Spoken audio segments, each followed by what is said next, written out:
I worked right there in that front booth in the window. It was the best reality show you've ever seen. Fuck, dude. I don't know how many times I got flash tits, by the way. That was Really? just That's great. Tuesday, you would just hear. Turn around and you just would see some random chick from Nebraska showing her fucking huge tits, and I'm just like, Great day. Yeah. thank you, have a good day. I'm just like, what the fuck is happening? Today on the podcast, Jason Paxman from Bad Apple Tattoo and producer of Laughter Day Saints Comedy. Holy shit, dude. I quit comedy that night. I legit was like, I'm not doing that again. I don't need that embarrassment. I do that enough to myself. I don't need other people doing it to me. We talk old Vegas tattoo shop stories, wild street shop, chaos, how tattooing has changed over the years, and so much more. I almost got stabbed by a 7-foot tall black homeless guy that we called the Tree. He had like a butcher knife like this big. Dude, we told him, we're like, hey man, you gotta leave. And he like wouldn't leave. Yeah, I don't work here anymore. Never a dull moment over that. Never a dull moment. Plus, we're joined once again by the great Phil Luck, a Brooklyn, New York tattooer. You've seen him in the covers in history, books, and tattoo magazines over the years. He is now relocated and here in Las Vegas. I'm Austin Spencer, and this is Support Your Local Tattooer. Welcome, everyone, to Support Your Local Tattooer. This is Austin Spencer. We are back tonight up in the warehouse, the Maverick spot. We got the, let's see, we got Phil Lux in the fucking house. Want to say hi? No? Hello. He does sign language. Come on. This is videos. This is the ASL portion of the show. I guess the fucking Phil turned into a mime over here today. Worst mime ever. Still talks. And we got my good buddy Jason Paxman in the house, and I am so pumped to be here tonight, dude. We're gonna go over some fun shit, and I don't know, man. Like, let's get it fucking rolling. Let's do this. Rolling. So what's up, Jason? How are you, dude? I'm fantastic, man. Fuck yeah. Life be lifing, but you know, you gotta take it in stride. Anyway, yeah, so fucking A, dude. I just wanted to have you in. I know you've been doing some really cool shit lately. I've been watching you. I've known you for a very long time. But now you're doing some real cool shit on the side, outside of your tattooing. Yeah. I just went the other night to the Church of Laughter Day Saints. Yes, sir. Which is pretty fucking awesome. Yeah, it's the comedy confessional, and it's a silly idea that really that's all it was at first, was just I love puns. I've always been goofy, you know, like I can't, I have to go for funny. Like I'm addicted to making people laugh. So it's just in my wheelhouse. So that's just how my brain works. Driving around one day, the name kind of came to my head and I was like, that's funny. I got to write that down. The whole idea kind of just sort of fell into my lap. I wasn't even thinking about producing shows yet, just because I've only been doing stand-up for about a year and a half now. One of the hardest things I've ever done, by the way, and I've fought people in a ring in front of strangers. Yeah, Like it's fucking crazy, dude. Like stand up still to this day. Like I've done it like over 100 times, and still to this day, like I get nervous doing it. Yeah, but it's a fun, exciting feeling. But so, anyways, is it the crowd? Is it the crowd that's getting you? Is it just performance? The women's underwear. He wears women's underwear. The thongs I wear are a little tight to him. You know, the halter tops. I don't know. Yeah, sorry. Talk about. Fucking derailing this. I have ADD so bad. We will get so sidetracked. All three of us do. Oh man, but no, like so. Just performing in general, like I take it seriously, which I know sounds funny when you're doing comedy, but like I really respect the craft. And I think that's what hindered me from doing it for so long, because now that I'm doing it, I look back and I'm like, the signs were always there. Like, right at every point, I'm like, dude, I was meant to be a fucking comedian. Yeah. So like, it's not like it's just coming to me naturally, but I feel like there's a lot of it that just feels natural, because I'm like, this is just who I am. Yeah, and people are like, dude, you're fucking funny, and it's landing well, you know. Right. I think you build up a lot of confidence over the years. I don't know if I mentioned you are a tattooer. You've been a tattooer for a long time. Like 20. You forget after and time. I think I'm 45 now. Yeah, I think tattooing. And you've been perfecting your craft on customers. Yeah. I mean, that's the thing, is like, you know, the tattoo shop is a lot like a barber shop, you know, like a black barber shop. We're in there just chopping it up, talking about real shit, but like keeping it light and funny and kind of taking digs at each other. Like, yeah, exactly. You have to have a little bit of a thick skin, and in stand up, you have to like have even thicker of a skin, because like you'll have a great set one night, do literally the same thing the next night somewhere else, and get next to nothing. No shit. And feel like a fucking total piece of shit. Like you're like, I guess I don't know how to do anything anymore. So it really like fucks with you mentally, and like it definitely it even started to like affect my mentality towards tattooing. I started getting imposter syndrome like crazy. Like it was like this total unraveling. I was not expecting to like basically be doing therapy in a way. And that's kind of what it is, you know, but you still have to try to keep it funny. And there's definitely some nights where I'm on stage and I'm like, whoops, that was a little too therapeutic and a little less funny. Talked about my dad a little too long, I think. The crowd's not feeling it. But no, I mean, it's fun. I love it. And I've done a lot of drugs. You know, I'm sober now, but like I've done almost every drug, and this is by far the best. Oh, it's super addictive. Total bullshit. That's because you haven't tried stand-up, you fucking yeah, I haven't tried stand-up. But I did do a lot of Molly and mushrooms all in one night at EDC. That's fair. Yeah. Damn, yeah. So you get to like really, really push yourself, obviously, and get fucking. And so have you had some really good nights where you just get roasted, like, or you will bomb? Oh, dude, the fucking worst. So like, I do a lot of material about how I look. And, you know, like a lot of times people will just assume that I'm a skinhead, you know, so that's a lot of like what I joke and talk about. And I did a show in Pahrump. Yeah. Not ideal to be like, hey guys, I know I look like this. They're like, hell yeah, you do. And I'm like, but I'm not. And they're like, oh, we don't like that. It just fucking, so 12 minutes of me just doing my routine and just bombing, you know, like I got a couple chuckles here and there over some silly stuff, but like it was by far the worst show I've had. And then like one of the comedians, like a few people after me, his first like 3 to 5 minutes of his set was just roasting me. Really? Yeah, on dude. the same bill? Yes. I mean, it's kind of what you do, like just like tattooers. It kind of helps you in a way. It does, but like it was so raw in the moment that it was like I wasn't ready to hear it, you know. And I'm trying to like hold it in, and you know, Donna, my wife, she's like super protective. I fucking love that about her. You know, she's like, "What the fuck's he saying about you?" She's like, "I don't like that." I'm like, "It's cool, babe," but inside I'm like, "It's not okay." I'll just cry it out tonight. It's not okay. Dude, that drive home from Pahrump back to Vegas is the longest, quietest drive after you bomb. Holy shit, dude. Like I quit comedy that night. I legit was like, I'm not doing that again. Yeah. I don't need that embarrassment. I do that enough to myself. I don't need other people doing it to me. What drew you to like that first night of her, you know, going out to do the open started? What that had to have been nerve-wracking as fuck. It really was. I mean, it was, and even right now, like thinking about it, I have that same kind of energy in my chest. It's wild.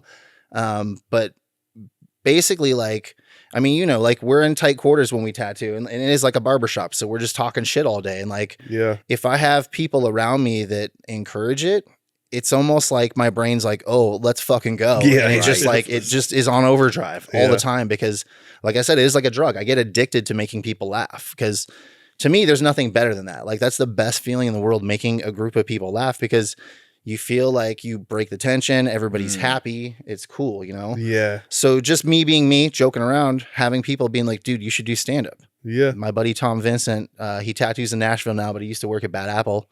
Killer tattooer, one of my homies.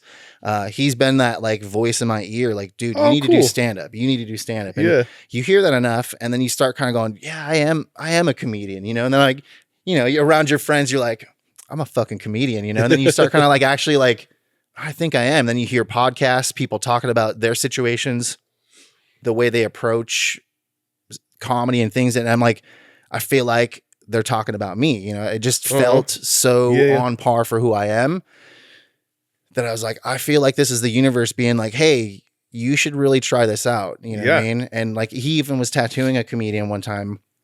And at the time I didn't know it. I'm being me, being silly. She chimes in and goes, oh, he's funny. And Tom's like, hey, did you hear that? She said you're funny. And I was just like, okay, cool. Thanks. You know? And he's like, yo, she's a comedian. And I was like, oh, for real? And he's like, yeah. And I was like, oh, really? She's like, yeah. She's like, do you do stand up? And I was like, no. She's like, you should. Oh.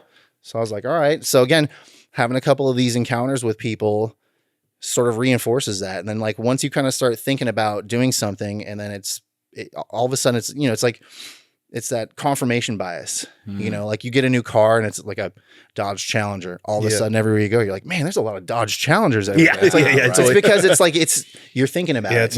You're aware of it. And again, so it's like, I feel like there's, you know, I'm going to get all hippie here for a second, but I feel like there's so many different things being a creative person that there's like this constant stream of things that we can do. It's just if you want to tune in and pay attention to it or not. So it's like once I was like, oh fuck, dude, like I have like all those flaws of a comedian and the funny part of it, you know, like you know, a lot of trauma builds that funny. And so like that makes sense to me. It's a long play. Like you get up there and it's not like how many comedians just crush it right out of the gate. It's like takes a lot of exercise. Yeah, you were winning like shit right out of the gate. Like a couple of shows in, you were winning shit. Yeah, my 11th performance, I was stupid enough to again agree to do this comedy competition. And my friend Kay Banks, she's awesome. She saw me on another show and was like, who are you? Where'd you come from? Like, you are fucking hilarious. And so just having a lot of that like confirmation early on helped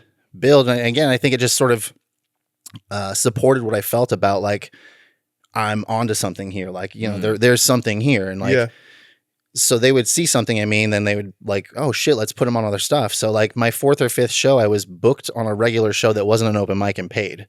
Oh, fuck. You know what I mean? And then like, and because of being on that show, she saw me on one of my other times hosting that show. And because of that, she's like, yo, you need to be in this competition. And I was like, I don't think I'm ready for that. You know what I mean? Like I wasn't like cocky like that, because it's like this roller coaster of being like, dude, I'm crushing. I'm fucking so good. And then like literally 2 days later, that high wears off and you're like, why did I agree to do this again?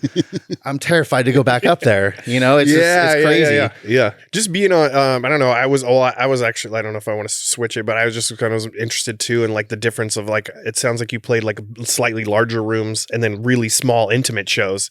And yeah. So the very first time I did it, I know we kind of bounced around here, but like, so eventually like I was talking with one of my good friends and a client of mine, and she was like, I've always wanted to do stand-up too. And I was like, well, I'm going to be a comedian. So like, I want to do it too. And she's like, well, let's do it together. She ran an animal shelter out here for a while, like an animal rescue. And she's like, months go by. And then she hits me up one day and was like, hey, remember our agreement? And I was like, fuck, yeah, I do, you know? And she's like, well, I'm putting together this charity show to raise money for my dogs. I'm going to call it Comedy for Canines. And I was like, oh, cool. It's rad. Like, how can I help? And she's like, I want you to be on the show. I'm like, I'm not a comedian. I haven't done it yet. She's like, well, that would be a good place to start. And I was like, well, I love dogs, so I couldn't say no to that. But I also felt like it'd be a safe spot to do it because, you know, I feel like how long of a set did you have to come up with? For 5 minutes. Okay. And that's like a lot, right? Like a 5 minutes. For him, that's easy to fill 5 minutes. But it was 5 minutes, but it wasn't like I talked the whole time. I didn't get like, some people will freeze up or they'll like get tripped up. My problem I kind of talked a little too fast. I was a little too excited. Dude. You have to kind of slow down. And then the other thing too is like, I thought when I got up there that I could just like have notes or like a couple jokes written and then just riff on it. Yeah. But I had never been on stage to riff before. So it was one of those things that like, it's a skill that I'm having to learn as I do it. You know? Even though it's the same skill set as like talking shit in the shop, doing that on stage is different. Cause like I was up there and like, I could kind of hear the laughs, but I was so nervous and so caught up in myself and what was happening that I couldn't focus on what was going on. I couldn't really have fun that first time. And it was in a movie theater, like downtown cinemas or whatever. They had converted one of those spaces into like an event space. So it's like one of those like movie theaters, like a medium-sized movie theater with like a couple booths and chairs set up, and it was packed. It was sold out. I don't know what the total count was. I think there might have been about 100 people or so in there, but it's a decent amount of people. A lot of people to perform for when you've never done it before. Right. I feel like every room would be like it's kind of like tattooing. There's everybody's skin is different. So you could do that same skull every day on a different person. You're going to get a different reaction out of it. So I'm assuming every room, it's different people in there.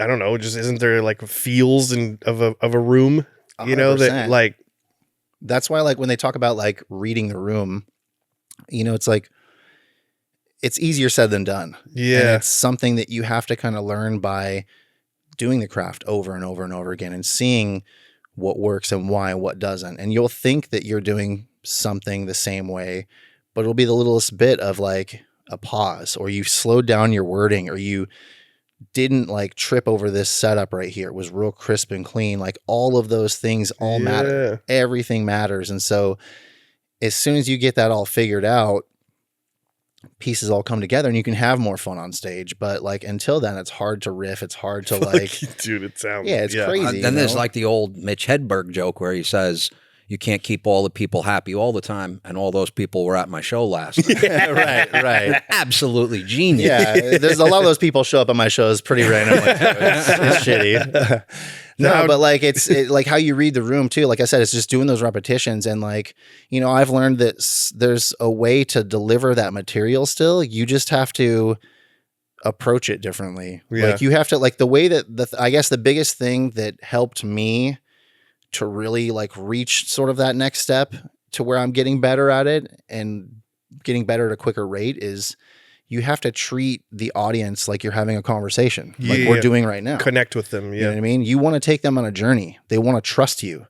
And then you want to pull the rug out underneath them. That's comedy. That's the surprise. But they have to trust you in that. If they don't trust you, as soon as you pull the rug out, you're like, you motherfucker, I saw that coming. You know what I mean? It's like they see it coming. So it's like, you can dance around touchy issues. Like I'll talk a lot about race stuff because I deal with it, but I approach it in a way that's like very lighthearted, but also like pointing out like the ridiculousness of what's happening in the world. Like the divide that we have, you know? Yeah. Do you physically like sit down and write or like, you know, dude, 100%. Like, I was just wondering like how you put content. I don't know how to fucking do it. It's crazy. So at first I was like, I don't know how to translate doing this to that, you know, and I'd be like, I'll remember that. And how I realized to start writing shit down is I had a client one day like message me after my appointment with them and they were like, top 3 favorite things you said today. And it was like just the most random, ridiculous, silly shit. You know, like one of them was like, Subaru owners definitely snort granola. Okay, so then you can, you know what I mean? So then you take that dumb like idea and you go, okay, it's funny. Like it's a one-liner. I'm going to just write that down. And at some point you might be able to use that or build a joke off of that. And oddly enough, like one night at one of the mics, one of the comedians was talking about how they had a Subaru and that they like were talking about doing drugs and kind of being a hippie. And I was like, yeah, like you seem like the type that would snort granola. And like it landed. And it was like something that like I had already wrote, but it seemed like it was in the moment, but it was just popped into the index. Just worked out. You know what I mean? That's cool. So like I will try to actually, I have a couple different notebooks that I have. One's like more of a smaller, like handmade joke book. That I'll like write down stuff that's like actually landing and working. Okay. And I'll kind of like use that as like the Bible, you know? And then I have more of like a journal, if you will, where I'll just literally like try and approach like, okay, how would I say my set if I want to do these topics?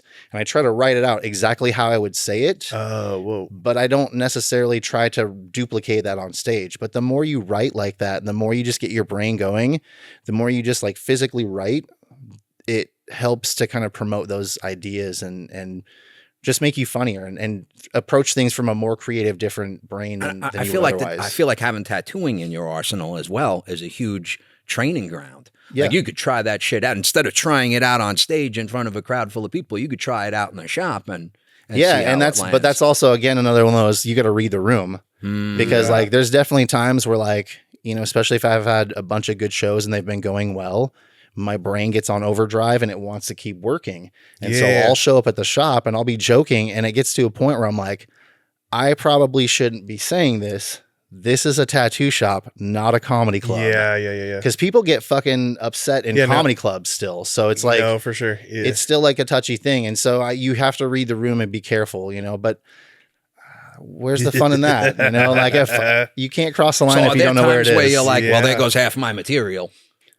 Sometimes, but you have to try it again. And it's like a lot of times, I mean, the community is pretty rad. People will come up to you and be like, hey, have you thought about trying it this way? Or they'll give you a tag on it that makes it funnier. Yeah, that's cool. Or they'll be like, hey, you know, even if something as simple as being like, hey, man, you've got something there. Like there's something funny there. I don't know where it is, but you're close. Just keep digging. And at the time, you're like, what the fuck does that even mean? Like, but that's just it. Sometimes you go on stage and you don't necessarily try to duplicate the way you say things. Right. You know, because like you'll get in a habit of like, oh, well, the last 2 times I said this exactly this way, it got a great response. You try that somewhere else. And instead of reading the room and letting them kind of help guide you, you're going to start bombing. So you have to pivot. And again, that's all stuff that you learn by doing it over and over again. You have some good mentors? Yeah, I mean, like there's a lot of people, I guess, in the scene, you know, that are just really helpful. Chris Spring, he's one of them. He started the show at Tequila Little Time. Laughs Vegas is their show. Yeah. Unfortunately, that restaurant just closed, so their show's no longer. But he was the first person, after seeing me at that very first show that I did. I performed with him on that show for the charity event. He had reached out to me and told me to come check out a show, and I was like, I kind of feel like this is a sign. You know, I was telling Dawn, I was like, I feel like this is a sign if a comedian reaches out for you to come out check out their show. Yeah. I think that they want you to maybe be on it at some point. So I was like, I'm going to go, you know, I want to support it too. So I went, checked it out, and he's like, so what do you think? Do you want to be on the show? And I was like, fuck yeah. Holy shit. I was like, I'm not really a comedian though. He goes, dude, stop that. He's like, you're a fucking comedian. You're funny. He's like, if you weren't, I wouldn't have asked you to come, and I wouldn't ask you to be on my show. So I ended up being, like I said, the 5th time I think I did stand up. I did his show and I was booked on. And that night he didn't tell me where he was going to put me on. And because I had a lot of people that came out to support, which is also rad, like people have been super supportive of me doing this. And that's the other thing where tattooing is helpful too. Yeah. So I had like I rolled deep, you know what I mean? And I think that was also what helped establish me in the scene early on, was like, bring some people. I worked hard, I had talent, and I brought people. Yeah. Like and then I was kind. I showed up and was kind because I was respectful and I wanted to be treated the same way. Is the tattoo community or I'm sorry, the comedian community kind of similar to like kind of the old school tattoo community where there was like a lot of slop in it and a mess and like people didn't show up and stuff? I mean, there's still like, obviously I've only been in kind of certain smaller, like lower level kind of tiers of it, and kind of in some of the local clubs a bit. So I've only scratched the surface of it. But yeah, I mean, very young. It is like a lot like tattooing. There's cliques. There's some people that want to gatekeep. There's other people that want to help out. Most of the community is pretty rad out here, but there are a couple people that they're kind of turds and they just stick together. And it's hard at first to not get affected by that, but you really do just have to remember that you're not performing for them. Like they're 3 or 4 or 5 or however many people that are in that clique that you don't like or don't like you. You only see them a few times. If there's like a couple people that have never seen your stuff, even though they've seen it before and they hate it, they might love the shit out of it. And sometimes that's what happens. And like, those are those little motivation moments that you're like, okay, fuck, I am funny. Okay, I can keep doing this. Yeah, they're putting yourself out there on the internet and stuff too. You know, it's like, you know, like somebody's going to see it maybe that you don't have a great relationship with or whatever, but once you get over that shit and you just put it out there because you know that energy is inside you, I just need to get it out, it feels right, fuck it, that's like all you can do, dude. Have a good ass night. It is funny, after I won that first comedy battle, or not battle, the comedy rumble, which was a competition, single round elimination. You're going against people like I said, at that time I'd only done it 11 times. I'd only been doing it for a couple months, and I ended up winning, and I had maybe 8 minutes of material. You have to start it out with a brand new minute you've never done anywhere. Oh, wow. And so it's like you can workshop it with friends, but it's head to head. So like one person versus one person, and whoever wins goes to the next round. And then you do 3 minutes of whatever material. The crowd gets to vote. And then from there, the winners go, elimination. Then it's 5 minutes versus 5 minutes. And whoever wins that gets to close the show by doing 10 minutes. Oh my God. Okay.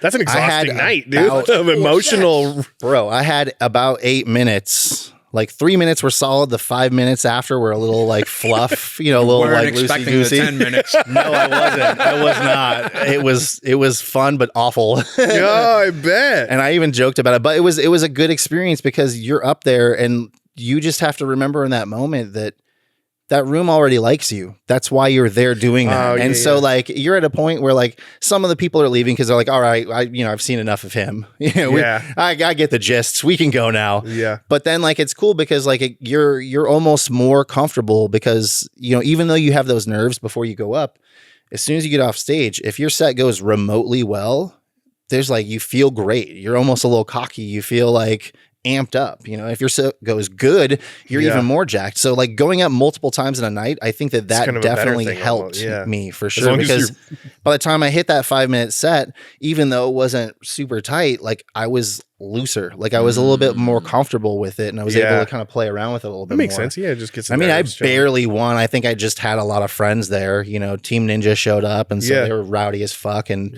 helped push me across the line. Bunch of other tattooer buddies of ours. But yeah, like because of that, I actually was on this other podcast, and a tattooer in our community that I will not name. Okay. Afterwards. Totally catching strays from this person. And I didn't know because wasn't aware that I was following them.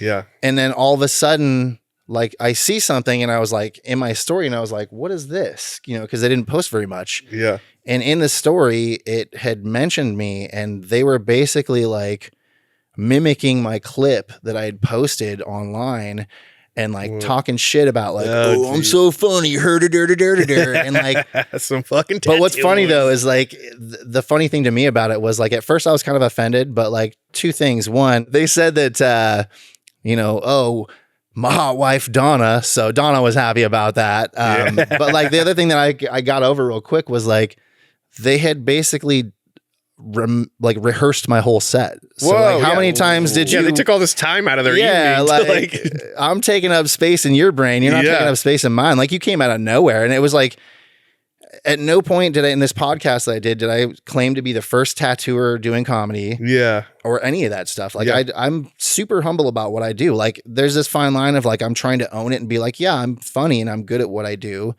but also like I'm new and I'm learning and I'm humble. There's that fine line. And then you get this from someone who's like, oh, you're not the first person to do tattoos and comedy. And like, oh, geez. And then they're like posting and like tagging me and stuff. And good Lord, they're coming after you. Yeah. That's like it was wild. That's weird to me. The more you put yourself out there, though, the more likely that's happening. Cutthroat like that. No. There's a few people like that just, it's just like tattooing. There's people that they think that they're better than other people. And for me, I don't ever want to like have that mentality. I refuse to be that way. I feel like we all grew up with bullies. Like people look at me and they're like, dude, you did not get bullied. And I was like, I look like this because I got bullied. This is a defense mechanism. Here's my armor. Yeah. Fuck, I don't know. I'm a rose and these are my thorns. Yeah. I know one thing I learned about the tattoo industry while growing up, like when I grew up, like you don't just go out there and talk shit like that unless you're ready to fucking go to the parking lot. Yeah. So it's funny to me when people like get up there and they say, and especially you're big as fuck and you train. So it's like, how fucking dumb are you? Do people just never think that it's gonna go there? Or I don't know. Yeah, people are pretty good about it. Like I said, everybody's been pretty cool. There's only a handful of people that I've had weird encounters with, but I just try to shake it off and just if you just look at it like that's a problem that they have, and it's something that like they're seeing something in me that they don't like, and it's a reflection of them, like they're projecting. And so if you kind of approach it like that and try not to let it get to you, just put your head down and keep doing work and do the right things, you're going to go further than they are. Hey, quick pause. If you're a tattoo artist, then you already know you can't afford to gamble on your supplies, right? That's exactly why we built Maverick Supply Co. to give artists access to quality cartridges, shop essentials, gear they can actually rely on. So if you want supplies to be one less thing to worry about in your shop, scan the QR code on the screen, hit the link below the show notes, and use the code SYLT for 10% off. Now back to the show. I saw this tattooer. He's newer to doing content and stuff, and he was real into it. And he was trying, and it looks really nice. And he was getting fucking roasted, dude, in the comments. I go to the comments on everything these days. And I was like, I looked at it, and I was like, I see your vulnerability. I see what you're doing. It's fucking hard. Like I'm on the internet all the time, fucking running my mouth, and I feel dumb doing it, but it is what it is, and we got something to tell people. So, but anyway, he was getting roasted, and his only comment back to this one dude that was just digging into him, he was like, who hurt you, bro? And my wife and I use that all the time now, like, who hurt you, bro? Like, why are you so fucking mad? Like, it's just fucking people on the internet doing shit. Yeah, like, it's like, we get it. Your dad didn't hug you enough. Yeah. Who hurt you, bro? If I find a good post, I'd straight to the comments because it's just going to get better. Dude, and have you guys checked out Threads on Instagram? Oh, no, I heard it's nasty over there. Shit, dude. It's brutal. It's like, I thought Instagram was bad for the comment section. Threads is just fucking unhinged. That's what I heard. Yeah, I never go over there for like, people will post and ask like, hey, what's this? And like expecting to get like a helpful response. Yeah, and it's just like, dumb fuck. The worst fucking roast you've ever seen for like 5 swipes. There's just 45 people all talking shit. I wonder what it is. It's like as soon as it turns to text only, it's just basically the whole forum is the comment section. Yeah. I mean, there's pictures in there too, but like it's definitely more like how Twitter or X or whatever the fuck you want to call it. It's more like that format, I feel, for Instagram. Yeah. I had a grown man call me a dork on Instagram this week. I was like, I prefer nerd, but like, you know, fucking it is what it is. For I cut down a tree or some shit and I videoed it, and then I was just like went crazy in the comments. I'm like, you fucking dork. And I was like, oh dang. No, if you want to feel really, if you want to get depressed quick, post something personal on social media. Or do stand-up. Yeah, I would think so, man. Like, yeah, I fucking tried. It was only my second time I spoke at this all-women's tattooer conference, which is an emotional room, you know? Right. Like, I don't know what it is. You just stand in front of like 45 women and you just feel like, oh, I'm going to fucking cry at any point. I'm definitely going to let all of you down. And my wife was crushing it during the thing, and her friend was she's crushing a badass. it. Of course she was. And then it came to my part, and I was all, words on the screen. You know, it's like I can't even imagine how hard it is to like remember content. I was just trying to read in front of people, and I was like, this is hard. Yeah, well, and even when you remember your set, like that's where it's tough too. Like when you first start, you obviously don't have a whole lot of content to do, and so a lot of it is trying to do the same thing over and over again. But then you'll have people being like, hey, try saying other stuff. And that's cool. I want to, but I don't know what I'm doing here, you know? So you're trying to figure it out. And, you know, as you're working it out and doing it, you kind of figure things out along the way and you get better at it. And, you know, just kind of builds from there. Yeah. The helpful community is always just great to have. And even if it's just two people that you know genuinely give a fuck about your presence and you like moving forward, if they're just in that audience, it'll kind of outpower. Like, yeah, I mean, the energy is really what you need in a show. Like, if you're like reacting, like if I say something and you're like gasping or like groaning, that's a response. Like you're listening, and like it you know, sometimes that adds to the show. That's part of it. You know what I mean? But like, I would rather someone do that than just not hear anything, you know, like dead silence. Like when you're trying to like, when you want like a laugh or something, terrifying. It's especially when like you hit a punch and like you usually get laughs there. And then all of a sudden you're like, well, I fucking love going to comedy shows. It was a great time seeing you the other night, and you do hold yourself very well and confident, and you command a presence. It's great, dude. It was really fun, and it just felt really natural, like to watch you there. Not just because I knew you, but just the way that you just held your own in the room was fun. It's definitely one of those things where like, I'm sure it's a cliche, but fake it till you make it. You know, like there's a lot of like inside you're peeing and diarrhea. I mean, again, like doing the hosting helps because you're going out multiple times. Yeah, that's cool. And I think now that I'm hosting this show, that I'm producing and hosting with a co-host and co-producer, Chris Cutlip, with that show, because that's Willie's wife. Yeah, it's Willie's wife. It's crazy. Oh my God. Okay. Not even 6 degrees of separation. It's fucking crazy. It all just kind of came together too. Willie Cutlip, a great tattooer. I apprenticed him actually a very long time ago. That's wild. But yeah, I didn't put those two together. I think that because it's our show and it's, you know, you go into it being like, this is my show. People are here to see me, you know, like you have to have a little bit of that kind of confidence and cockiness to command that presence. And if you're authentic about it and you're really putting it out there, the audience can feel that. And so in a weird way, you're kind of acting, but you're acting like yourself, just like a more confident version of yourself. Yeah. You know, like if you just drank and did a couple lines, like that. Get your motor running. So I've heard. I wouldn't know.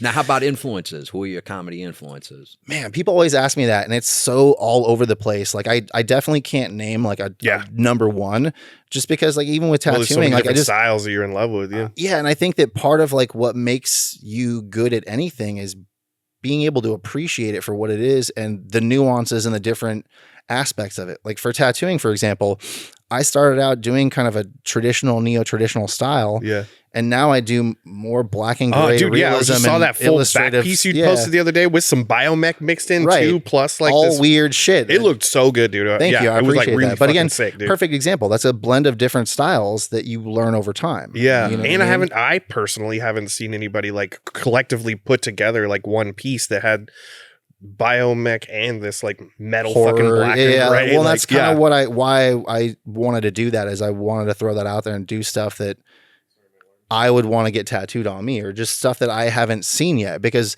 just like comedy, just like anything, it's hard to come up with something new. So that's where that comes in, is having an appreciation from so many different things, be it tattooing or comedy. And I'm able to kind of keep the train on the tracks this time and remember the question. Yeah. Some of my comedy influences, we brought it back around. Eventually this fucking horse would catch up. A callback, right? That's a callback. Okay. I don't know if it's a callback. I don't think that is either. No. I'm trying to industry terms. You're good. You're trying to throw it off the rails again already. No, but I love everything. Like growing up, as a kid, like doing comedy now, it's like making me go through a lot of my memories as a kid growing up. I'm, doing, like I said, it's unraveling. I'm going through therapy in a way. I'm actually doing therapy and doing this as therapy. But a lot of those influences early on, Pee Wee Herman, like Mork and Mindy, watching Robin Williams, just people like that that were just so over the top, silly, goofy that some Ace Ventura, Jim Carrey. I just taught my son how to talk out of his butt cheeks. Right. He hasn't stopped. He hasn't stopped. I haven't either. Yeah. But like everything from like those guys that, like obviously like they're killers at comedy, but they're not really known for their stand-up. They're more known for their acting, like comedic acting roles. Those dudes. And then even like more new guys, like currently like Adam Ray is probably one of my favorites. I love him. He does a bunch of different impressions. He does Dr. Phil. Fucking hilarious. Yeah. I had to research who the hell he was, because he was funny as fuck. His impressions, his improv, his stand-up, he's goofy and silly, he but can fucking roast. Brilliant. He's just he's so good at what he does that like I watched him at Wise Guys, and watching him like recently, like I forget when he came out and did it, but like watching it, doing it now, you watch it under a different lens. And so watching him work like that, you're like confident. You're like, I've been doing good, and then you go and you see someone like that do it, and you're like, fuck. Yes. We're so far away, but like he was just a master of his craft. It was a master class, and it was just so cool. Perfect. Like he just did this whole bit where there was these guys in the audience, and he like talked to them and made jokes along the way, went about his other material, came back and was like, you guys mind if I do a new joke that I just wrote today? And it's this whole made up improv joke about that group of dudes with all the details that were accurate, and it was funny, and it was in the moment, and it was fucking hilarious. Yeah. And to see him do that and stumble as much as I do with like trying to improv like that was just like, it almost makes you feel like, fuck, dude, how can I even get to that point? Dude, the sword is sharpened. To make Dr. Phil funny, that's hard enough.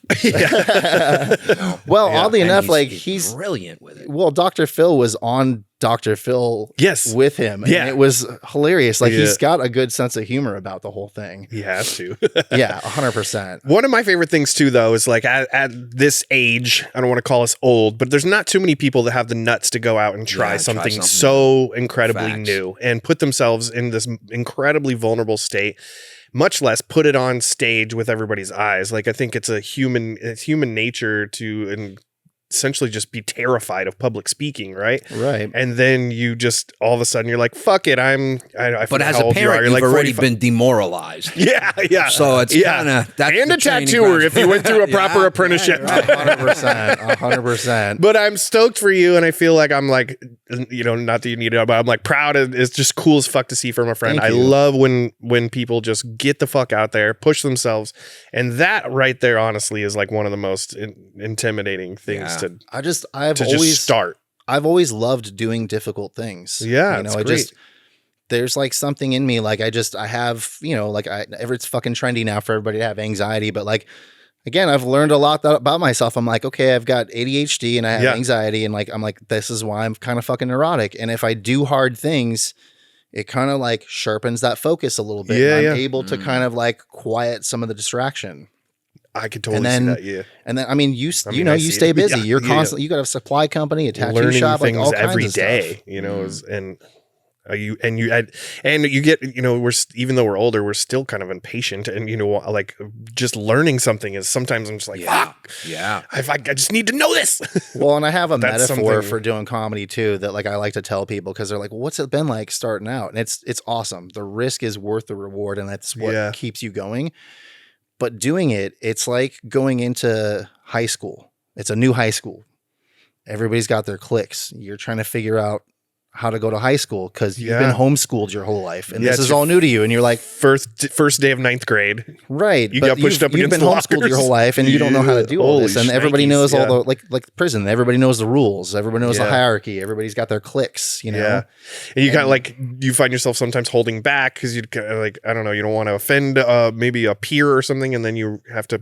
Not necessarily. I think that more than anything, it's I try not to like overstep my bounds with people, you know, because like you don't know again. You're still the new kid on the block. Yeah, exactly. And it's like you're feeling out that room at the same time you're feeling out the room you're trying to perform in. Right. I'm trying to see like what the proper way to approach to be like, hey, I would love to be a part of your show at some point, you know. But if that person kind of doesn't really know me, then they're like, why the fuck would I trust you to go up there and like ruin my show? You just got to show up, support, put you yourself where you want to be. They get to know you, you get to know them, they hear about you or they see you, then that's how it happens. And I mean, honestly, like I try to show up in that space how I'd want to be treated. I go in there super kind, super respectful.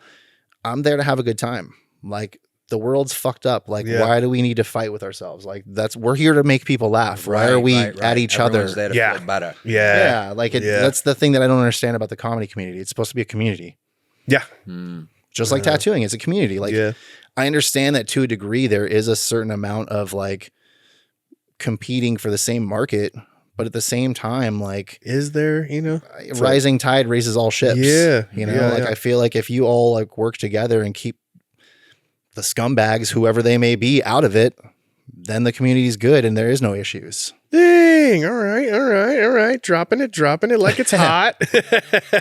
So I also saw the you were starting to potentially go do comedy shows in other cities and mix it with guest spots, which I thought was cool as fuck. Yeah. So it was something I was kind of starting to work out and doing. The first time I went out and did it in LA, there's a few spots that just kind of fell through. And that's the other thing with comedy too, is that in comedy, like there'll be a room that'll be set up and they'll invite you out to do it. And then next thing you know, you'll have them hit you up and be like, hey, sorry, like that business is closed, or like they don't want to do comedy there anymore. And so it ends up being like just a cancellation. And you're like, okay, well shit, I made plans for that. And so you didn't plan for anything else. And I'm at that point where I'm not like well enough established that I could just go hit someone up and get in, but I have made a few connections that can help get me into those spots. So like open mic type setting? There is open mic type setting. So like that's the thing is, you know, LA is obviously like a big hub for comedy, but out there you have to pay for your spots. So like if you want like a 5-minute spot, it's like $10 or $5 or something like that, which is fine. I'd pay it. But it's like, you know, you're a lot of times you're showing up at these rooms and it's 30 comics or 20 comics or whatever, and you're putting in time for these people that are just waiting for their turn to talk. Shit. Dang. But I like the concept. If you could go like, you know, get like a good formula down, you can kill two birds with one stone. You're out there doing a fucking couple of tattoos. Absolutely. And then at night, go get in on any type of like comedy show or whatever. Yeah, definitely. And that's why I thought that it would work well. I mean, it's been working well for me right now, doing comedy at night and tattooing during the day. Yeah, I mean, you know, we don't have to wake up too early. Yeah. It's a pretty flexible schedule, you know?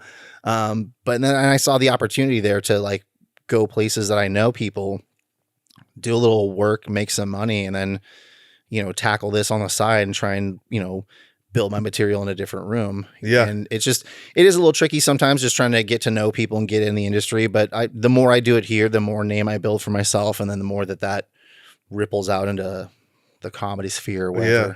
What are some weird distractions that you've seen so far? Like while you're on stage or something, is there anything you're just like, fuck, dude, like a glare, like a nasty glare, or sometimes a short skirt like, or something, you know, again, it's like, what the fuck is like, no, like a glare is fun because I can like play into that. Like, in fact, like the first, in the comedy rumble, when I won on the 3-minute round that I did, I was talking about being bald, and there was a dude in the front row, like with his arms crossed, and he's like shaking his head. And I go, I see you. You're fucking, You're like right there. He was like totally balding, had the cul-de-sac thing going on. I was like, bro, just fucking shave your head, So those moments work. Like if someone's glaring and it works in that moment, you can call it out and it's funny. Yeah. That's not a distraction. But and help them feel more comfortable with the whole experience. Right. Like, and that's part of like reading the room, like you can kind of like, once you get comfortable, you can fuck around like that. But where it gets hard, and like that's how you get better at it, is by being in like these dive bars. Yeah. And when people just yell out random shit, like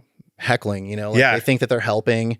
That's a distraction, you'll say something, and before you even get to what you're talking about, because you use certain words or talk about a certain person or politician, all of a sudden now they're like, boo, and like, oh God, it's it kind of throws you off because you're like, I didn't even fucking say anything yet. Like I just said Biden or I just said Trump, and it's not even a political joke. Had like a couple of whiskeys in them already. It's like, I feel like right now has got to be the hardest time to be a comedian, because anything you say, somebody can take in the wrong context. And we all know everybody is just offended mad easy these days. I agree. So that's got to be hard, writing new material going, what am I not gonna, who am I not gonna offend? It can, but like that's the thing, is that you have to approach it in a way that you're not trying to punch down. You know what I mean? Which is very hard to do. And like, again, people are going to like be offended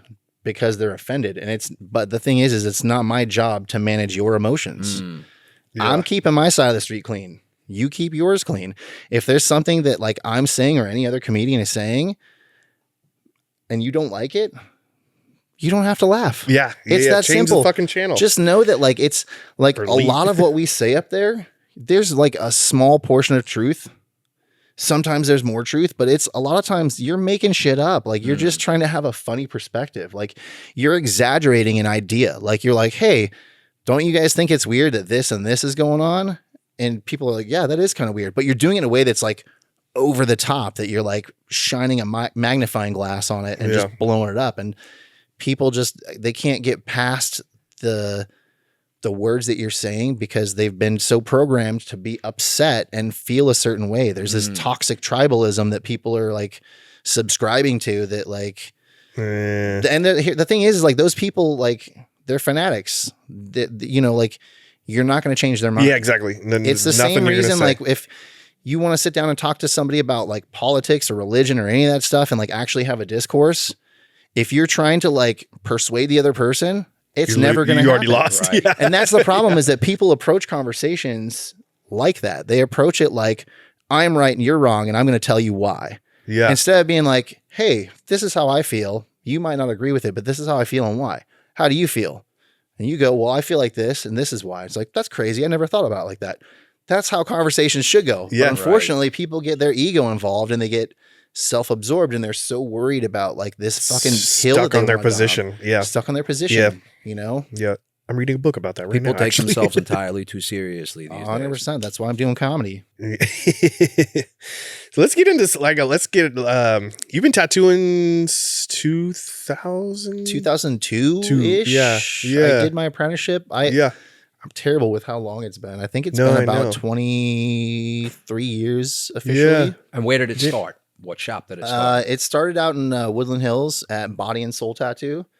It's no longer there, I don't believe. Really? Yeah, it was rad. The dude that I was learning from, this guy Dana, he actually was one of the ones that was like tattooing me regularly. I'd gotten a couple tattoos at other shops and never really found like a spot that I found to be like home. And just going there, like the vibe was different. It was down on Ventura Boulevard, and it was just a different shop than any of the other shops I'd been in. And so I went in there, and he had done this rad Biomech sleeve on the piercer there, Nick Annis. Yeah. And I just remember seeing that thing, and it was just fucking mind blowing, So I would get tattooed by him, and I would bring my sketchbook in, like just being like, hey, these are just some ideas I have to get tattooed. And he like wasn't a dick about it. He was like the first tattooer that wasn't a dick about it. And he was still kind of a dick, Like he was, like didn't like fully like show all his cards, but like he was the first person who was actually like genuinely like interested, like, oh shit, like you drew these? And I'm like, yeah. And he's like, oh, that's fucking cool. And like, he would do a lot of the tattoos that I wanted, like pretty close to the drawings. And so I was like, oh shit, maybe, again, seemed like with comedy, maybe I've got something here. Maybe I can be a tattooer. And I'd asked other tattooers before in the past when I was getting tattooed, like, oh, what would it take to be a tattooer? And I'm sure you guys remember what that was like. That was not a good conversation to have. Nope. And you learn that real quick. Like I stopped asking. And then finally, like, he's like, he asked me one time, he goes, why didn't you never ask me to do an apprenticeship? Or why did you never ask me about tattooing? And I was like, honestly, I liked getting tattooed by you and I didn't want to ruin the relationship, because anybody I'd ever asked before that became super cold and like would just like didn't seem like they tried as hard on the tattoo, or just would be very dismissive. And for me, I'm like, I don't fuck with that. Like I'm not doing that, you know? Yeah. And I get that I kind of brought that there, but like, again, like I didn't approach that situation with any ill will. Like I wasn't trying to open up a shop next door and take all your business from you. You know, like it's so weird to me that that's that mentality that was. What do you think about tattooing right now? It feels like everybody's fucking quitting. I don't know. This last year, I think are we leveling out? Like, that thought has crossed my mind too. It's not like I want to quit or give up. Obviously, I talked about like how much I struggled early on and tried to get it, you know, but you get to a point where you kind of feel like it's like being in a relationship, you know, like I've put so much into tattooing and it feels like there's a lot of give and not a lot of receiving back, you know what I mean? Especially like when it starts slowing down, you know, you're kind of like, you start thinking about like, well, what am I doing wrong that these other people, you try not to look at other people what they're doing and judge yourself. It's easier said than done. Yes, and I'm only human, and I'll admit it. Like I'll see people that I don't think are as skilled. Yeah.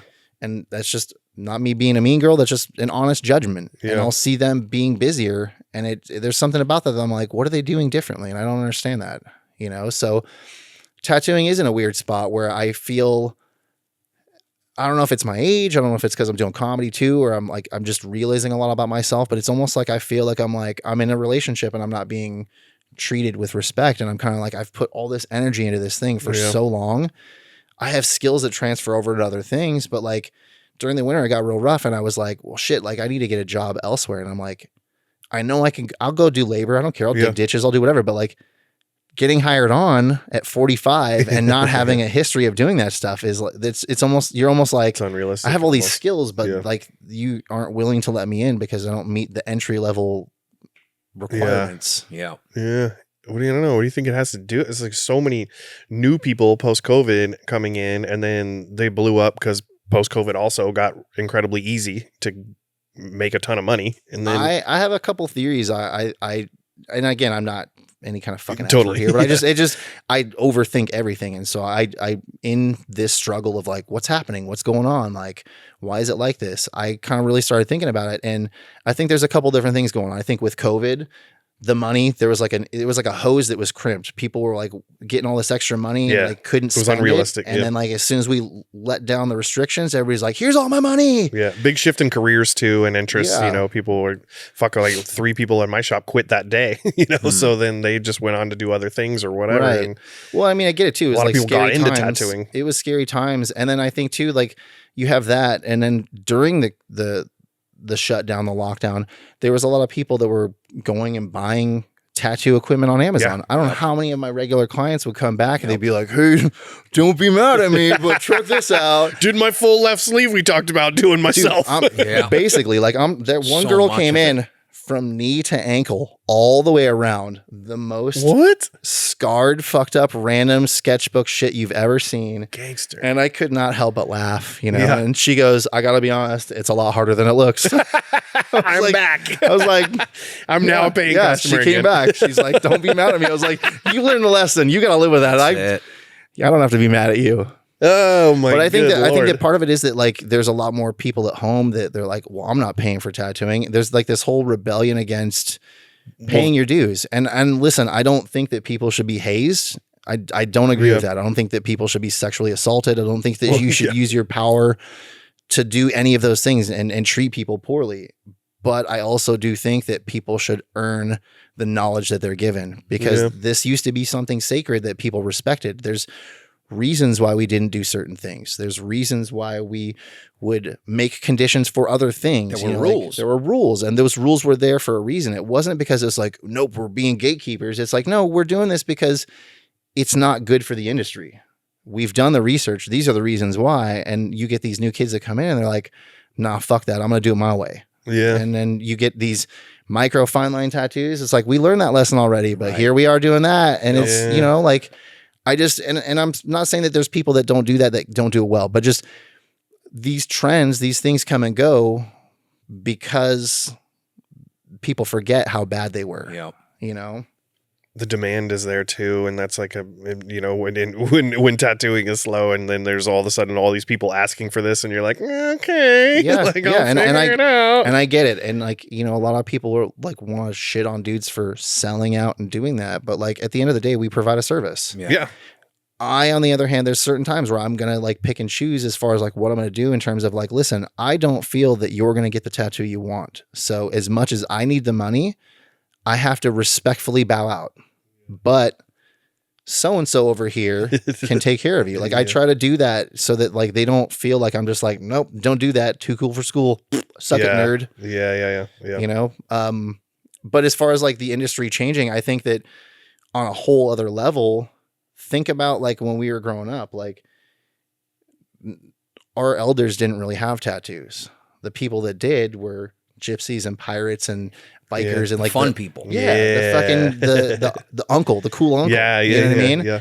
It's like that dude's seen some shit. You know, they always have the best stories. And he's like, check out my tiger. You're like, fuck yeah. You know, like that's what it was like before. And I think that like there was a certain amount of rebellion to it where like, you know, like my parents have tattooed. Well, my mom's dead now, but my dad is fully tattooed. Like he's got his whole back done. I've done a bunch of tattoos on him, and he was so pissed at me when I came home with my first tattoo. Yeah. So to have this weird full circle moment down the road to have like changed his mind to where he accepted it in a way that like I'm doing his whole back piece, like that's wild to me. But like that's cool. That's how tattooing was. Like you had to like prove yourself, and you, like there was a rebellion to it. And I think that now, because we're all now getting older and like you look around at schools, like I remember at first I was kind of like, you know, because having a slightly older wife and having kids already, I'm like the young, heavily tattooed dad most of the time at the schools. And there'd be maybe like one or two other dads that had like a couple visible tattoos, but everybody else was kind of hidden. Now, as time's gone on, you're seeing like multiples of people that look just like you that are like heavily tattooed. And you're like, oh shit, this is my peer group. That's why. And so I think that there's this thing where you have this rebellion against having tattoos, where I think younger kids now, again, smaller tattoos, not as visible. They're to a degree less of a commitment. Exactly. They're thinking about the future without really having to jump in at a cheaper price here and there. But there's also, I don't know if you see like an insane amount of really young people getting tattooed, like heavily tattooed. Yeah. Like we get calls all the fucking time, and we're constantly like, what, 15? You want your kid to get a half sleeve? And you're like, well, no, dude. But at the same time, I can't help but feel like if your 15-year-old is trying to get tattooed, that's most likely the least problem that you're going to have with that 15-year-old. You know, that's the tattooing is nothing compared to the other shit that 15-year-old is getting into. Yeah. It is tough because I feel like it's one of those situations where age limits on things are there for a reason. You know, like your body's still changing. And for me, I always use the approach of like, I just tell people straight up, like, I know that out here, the age of consent is 16 with a parent to get tattooed. But for me, the way I break it down, I go, listen, statutory rape is defined as penetration on a minor with a foreign object. And that's what we're doing as a tattooer. Facts. So I'm going to just not enter that sphere at all. I just think about if I got every tattoo that I wanted when I was 14 years old, I'd be covered in Metallica tattoos right now. Yeah. That sounds fucking sick. Doing with that. You know how fucking popular Metallica is right now? You would actually be cool. They're doing a Sphere residency. And it would have only taken 40 years. It'd be full circle. You would be the coolest kid in the park. I find it weird how like we were headed towards, there were industry standards for so long in this business. You know, I mean, like for 20 years, there was a $20 difference in minimum prices from shop to shop to shop. Right. And now, I mean, everybody follows someone on Instagram that posts these $15,000 sleeves that they're you know, and telling you how much they're paying for it. Where at the same time, you're also following Coolsville, who's got a $10 minimum. And it's like, where's the industry standard? Yeah. This guy's starting his prices at, $3,500 a day. And then you get the $10 shop, and it's like, there's just no standard anymore. Yeah, it kind of causes an insecurity too on the artist, where you're like, where's my identity? Where do I fit into that spectrum of and that's like? Kind of part of what I was talking about earlier too. It's like you struggle to be like, well, I feel like I'm worth this much, but then you're like looking at other stuff and you're like, well, I'm seeing this dude who's not that great, and so you're like, I should be charging more, but then you see somebody else who's better than you and they're charging less, and you're like, I'm so confused. What the fuck am I doing here? You know, like, I get it. People are trying to do what they got to do to survive, but I definitely feel like, you know, there is some fuckery afoot with the way people are charging and like taking advantage of stuff. And like, I'm stoked that like tattooing has blown up and gotten to where it has, but it's at a point where it's like this, like, you know, too big to fail kind of a thing where it gets to a point where like, I hate to be that like old guy tattooer. It's like everything's like saturated. That's the thing too, is that like nobody wants to do a proper apprenticeship. They fucking go through their YouTube apprenticeship or they binge watch Ink Master and they order their machine off of, you know, Amazon.com. And next thing you know, they're opening a shop because they've got funding from somebody. And it's like, and 5 friends are learning. They're teaching 5 friends to tattoo. And they fucking it's pretty wild. Skipped the line. And listen, like, I'm not trying to say like that someone shouldn't be able to do that. Like I really don't think they should, but like, if that's something they should, if that's something that they want to do, then I don't think that like they should have the success that they have, because like it's kind of fucking bullshit. It's hard like, though. I know. But then there's also this like punk rock side of tattooing that it's like you just got into it and you figured it out however the fuck you figured it out, and you know you didn't follow the rules. So I kind of get it too, but you know, and again, So but it has to be organized chaos. Right. There has to be a little bit of semblance there. Because otherwise, you know, like even with like, if you want to use art or painting as an example, Jackson Pollock, like it's splatter paint, you know what I mean? But it still has a canvas. It's still framed. It's still contained. You know what I mean?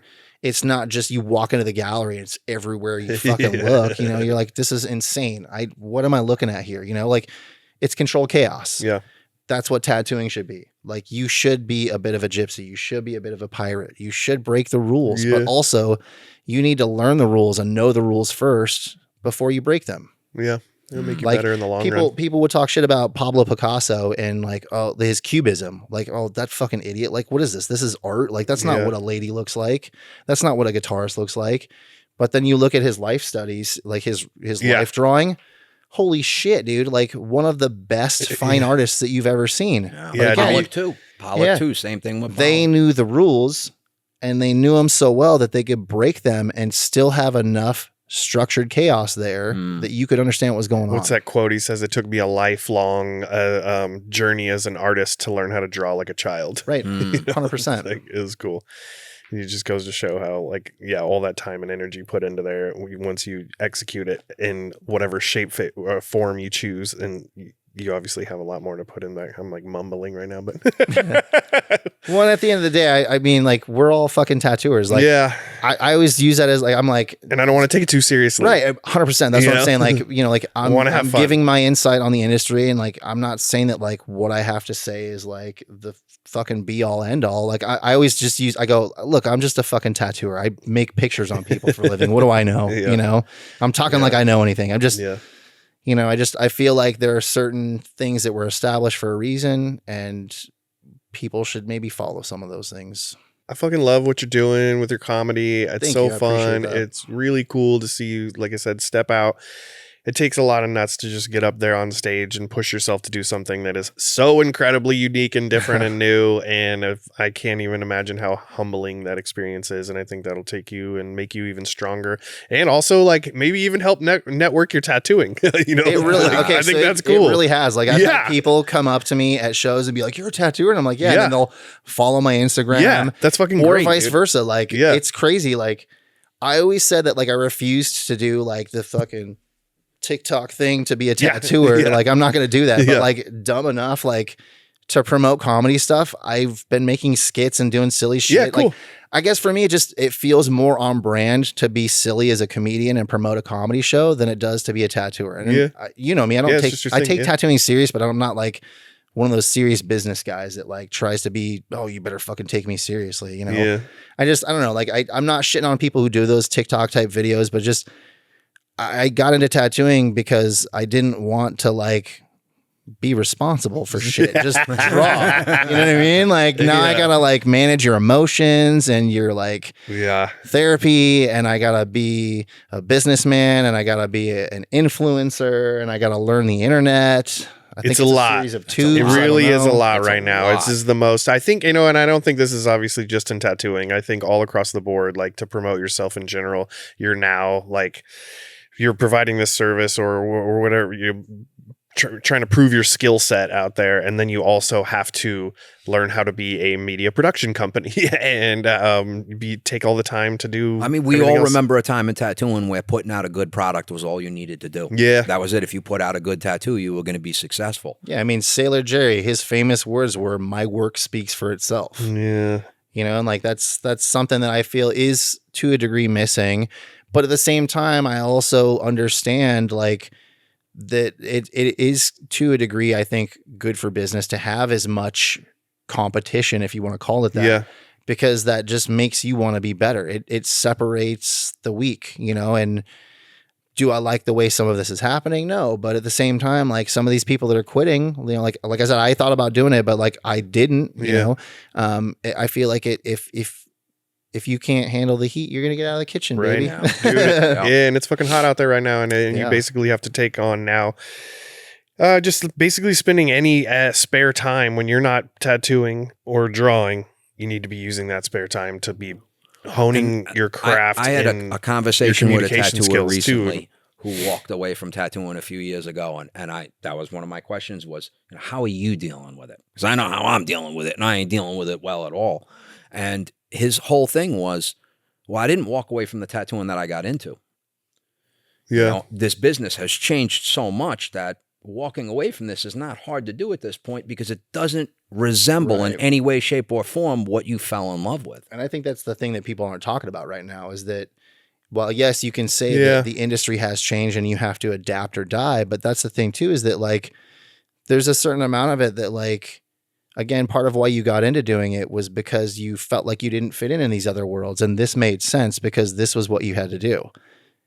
Now that that's changed, you're kind of like, well, fuck, now I don't fit in anymore. Yeah. You know? So I get it, you know? No, for sure. It's tough. And as artists, we fall in and out of love with a lot of different things in our lives, you know? So when you're really into it, you're fucking into it, and that may eat up 15, 20 years. And then you're just like chasing those butterflies all of a sudden. You're like, oh, well, squirrel over here, this isn't as fun anymore. So, but it's hard as fuck when you get older to be able to make that transition into anything else. So you've got to plan and work hard and play the game to get to the next level. Or for sure. Well, and I feel like I've always been the type to sort of adapt in my own way. You know, like I'm adapting to this change in things. Yeah. As much as I feel comfortable doing, enough to stay relevant enough to do what I'm doing, but I'm also doing other things, you know, like, again, like you said, you fall in and out of love things. I still love tattooing, but after doing comedy and talking about it and like having, especially after doing it a couple times and like getting the feedback I got, like that was the other thing is like my first time up, did my whole 5 minutes. I got laughs throughout. It wasn't a killer set. I didn't crush, and that was what I expected. And because I didn't do that, I thought I sucked. And I didn't want to go back up again. We have an intermission.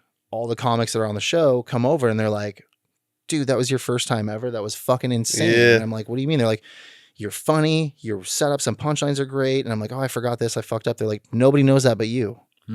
And that was like a, oh shit moment. Like, oh fuck. They're like, listen, you looked a little nervous and you probably could slow. There's a couple notes I could give you. Like you look like you're new at it, but you look like you've been doing it for like a year or two. Yeah. So to hear that your first time, you look like you've been doing it for a minute, you're like, oh shit. Okay. Maybe there's something to this. Yeah. So then that carries you on to keep going. And then you do my next set I did at Wise Guys when they had the open mic in the Arts District, and that room was intimidating, but it was a kill box. That place was so sick, but it's a real comedy club. Like it's a legit comedy club that's not on the strip and it's not an open mic. So getting to do stand up my second time ever in there and having it be a full room, going up early in the night and like having a good set, then having like another comedian come up and tell me, this kid, Jake Wolf, he's fucking hilarious. His dad's Josh Wolf.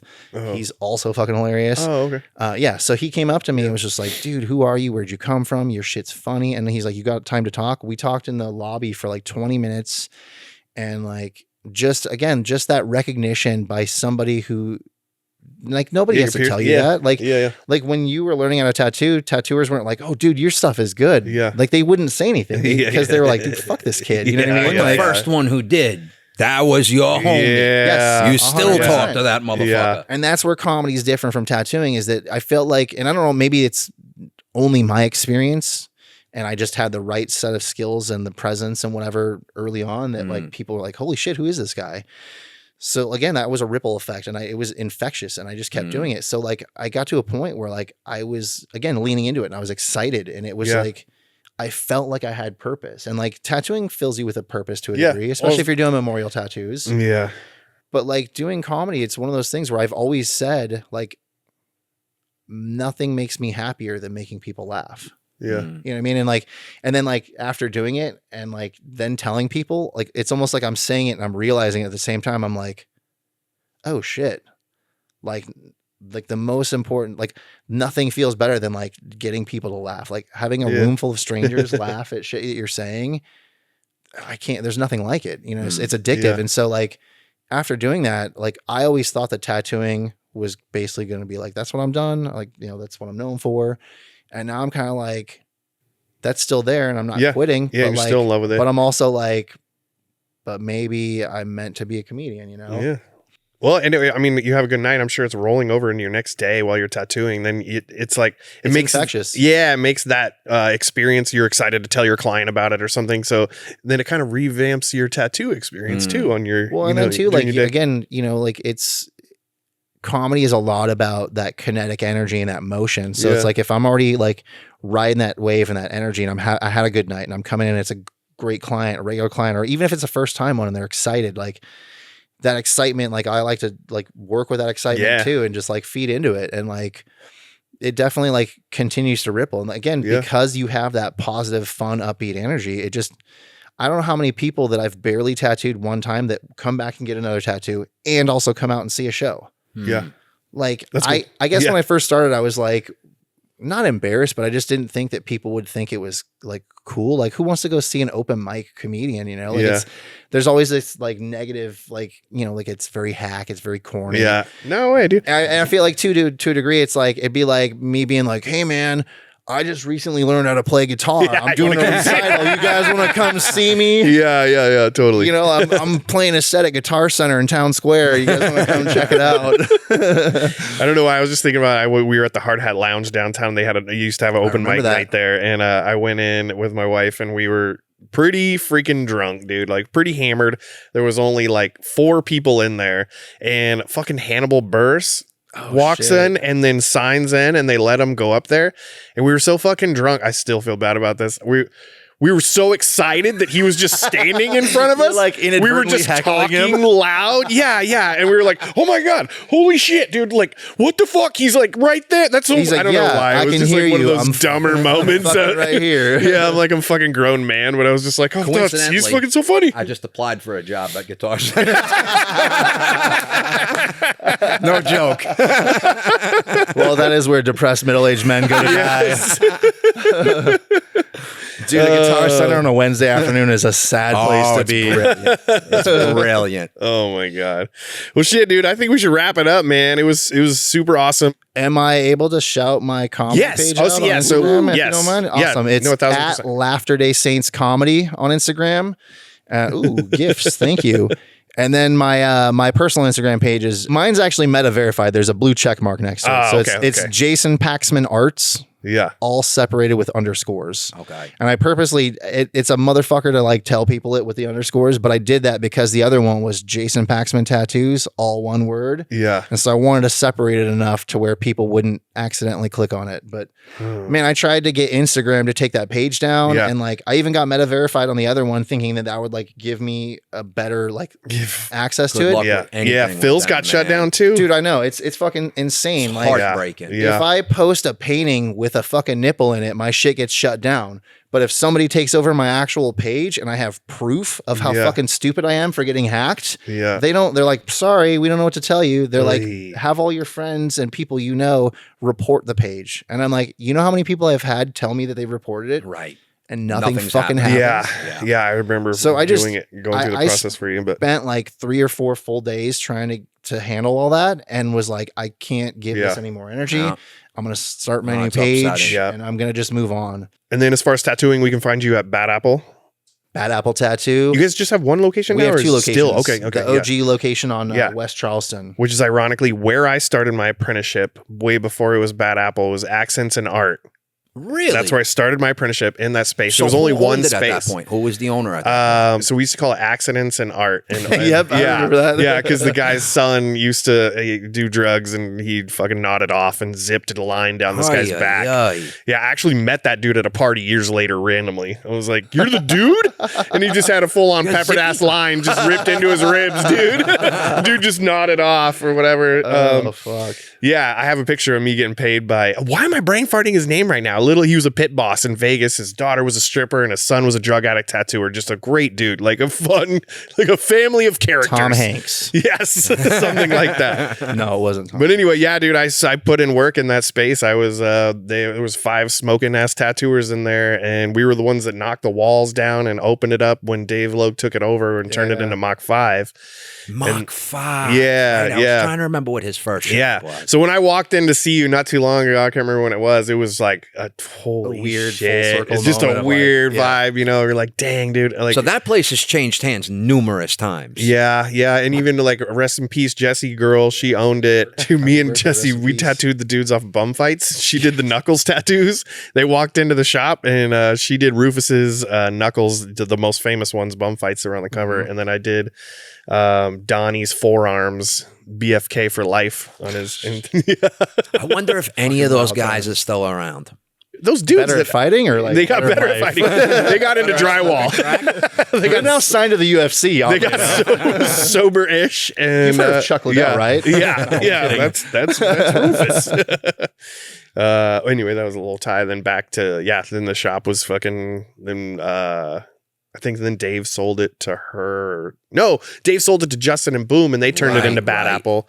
And then Jesse bought it, and then Ed, and her bought it or something. Ed's had it since he's had it for like I don't even know how many years now. Yeah. It's been 15. Now, how are you guys like dealing with the $20 tattoo shop right down the block? I mean, it is what it is. Like, it's hard because like there's also like crazy construction going on Charleston right now. It's affecting traffic and everything, and it's just moving up closer towards the shop. Again, it's just there's a lot of factors all going in all at once. You know, wintertime always slows down. And that's the thing is like tattooing has been picking up for me a little bit more. Yeah. To where it's like, okay, we're kind of resetting. It's kind of coming back, you know, like it normally does. It's oddly enough, I don't know why. I don't know if you guys have ever made this connection, but tattooing, you can almost time the slow season with football season. Football season? Yeah. Politics too. All sorts of shit. Yeah. There's a lot of different things. Yeah. It seems like because football season also falls right around when people are getting their tax returns, people have like had enough time away from the holidays to kind of recoup their costs there. It's starting to warm up. It's almost like everybody's like, I'm not depressed anymore. I kind of feel okay. Let's go get a tattoo. Yeah. And with us being in Vegas too, we have a huge convention circuit right now. So, and this year is booked out more supposedly than the last like 4 or some shit. Well, because I know that tourism was down for a minute. Yeah. I know that like a lot of it, like the parking rate hikes, everywhere. Like it just, they're doing dumb shit to like, not only fuck with tourism, but locals too. Yeah. You know? Like it just, I think that also is another factor for us locally that we're feeling in terms of tattooing that maybe other cities aren't dealing with. You know? So again, wintertime, the economy, politics, like the world's fucking crazy right now. So I'm like, oh, you don't want to get a dick tattooed on you right now? Like we have the craziest community for tattooing here. Like it's no joke. The ecosystem is so strange. We have everything from like we talked about, like the $10 tattoo shops to the glorious fucking giant 2-story tattoo shops inside the casinos. You know, it is all over the place, and a lot of it too in every aspect. So that's funny. You were talking about the guys that left Coolsville or whatever and opened up like that shop. Was that near you guys too or whatever? Well, you're in an older neighborhood too. Like your neighborhood is basically the spot up the street from him is a Coolsville. Yeah, right? there is. Yeah, that just recently. I didn't know that. Oh, okay, yeah. Maybe we shouldn't keep advertising for him. Huh? Yeah, exactly. Schmools. How you dealing with it? Well, your advertisement campaign's not fucking helping, Phil. Shut the fuck up. He always talks. What's the address? Where can they find this Coolsville? You fucking cocksucker. Well, anyway, get out there, check out Jason Paxman's art. I greatly appreciate you guys, you coming in. I greatly appreciate you, Phil, blessing us with your appreciate presence. you, homie. Yep. And so what's your Instagram again? Jason Paxman Arts, all separated with underscores. There's a verified blue check mark next to it. And then at Laughter Day Saints Comedy, all one word. That's the show page that I run for the Comedy Confessional. That's once a month at the Griffin. Yep. And hopefully hitting the road soon one day. Yeah, I think big things are coming for that show. I'm excited for you, dude. I think you got a really good formula. It was fun as fuck, and it's repeatable and scalable, which is awesome. Something new every time, too. Yeah. So peace out, guys. Thank you so much for listening. Wow. Thanks for having me. Get tattooed. Say nice things to tattooers that you know. Slide into the DMs. Just make somebody feel good. Send them some love. Yeah, send them some love. All right, guys. Kindness goes a long way. It does, yes. Peace.